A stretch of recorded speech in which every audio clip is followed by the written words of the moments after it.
Hi, I'm James Smith from RC4 Wireless, and we are looking today at our new RC6 Wireless Motion system.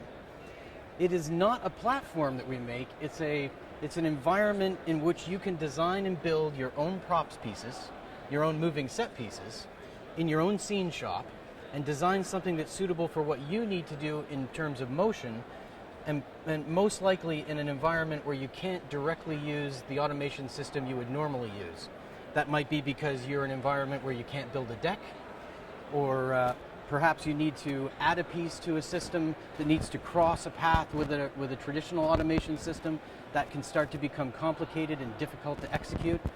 So we've created a range of wireless motor controllers and wireless handheld and rack mount controllers that let you make this completely untethered wireless piece move around quietly and with smooth and safe control. So I just want to emphasize again, we don't make the platform.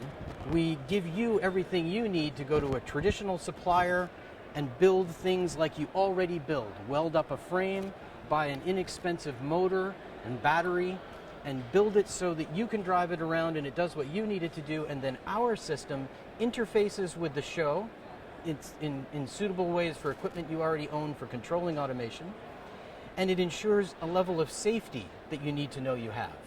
So it's very important, for instance, in a motor driver and a wireless device, to never be able to fail in a condition where it turns the motor on. It's very important to know that in any circumstance of a fault, this device has to completely stop. The worst case in a control fault would be for a piece to do something that was unexpected. So we've dealt with that problem from the very, very lowest component level all the way up through to the highest levels of control.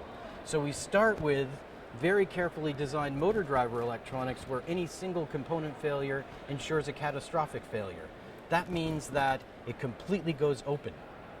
Of course, then we also have to make sure that it never does that. You put together a group of controllers to accommodate the different kinds of drive that you might want to do. The most popular would be 2 motors and 2 drivers doing tank drive. This means the motors can be mounted in a stationary position, and steering and manipulation is done simply by changing power levels to each wheel.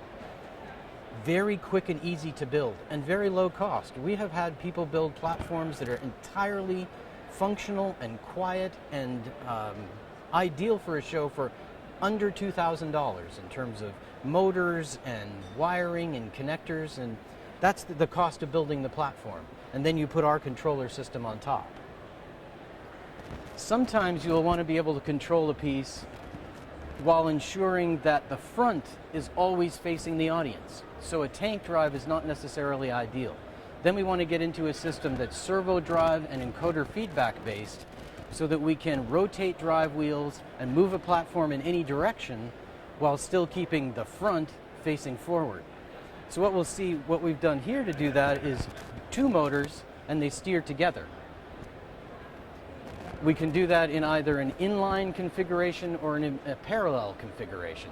So in inline, you have 2 motors, one behind the other, facing in the same direction, and they steer together.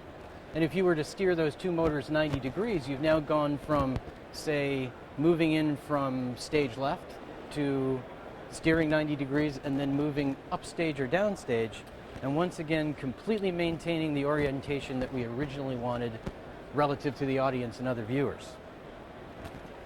You could go beyond 2 motors. You might be building a really large piece that needs to do this, and then you might set up 4 wheels to do this effect and have one on each corner.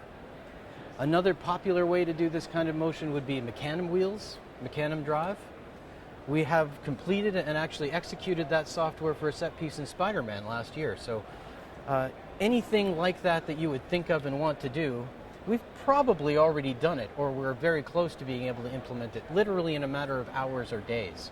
So this puts you in the position to decide how you want to build the piece, how many motors you'll use, where you'll position them, and then what the power relationships between those motors need to be to create the effect you want to have on stage.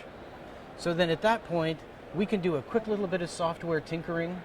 If we don't already have a control formula or format ideal for that already, we can create it very quickly, and now you can drive it either with a handheld device or from your automation controller. So that summarizes the basic RC6 safe wireless motion system. Thank you for watching, and you can learn more about this at theaterwireless.com or call us toll free at 866-258-4577.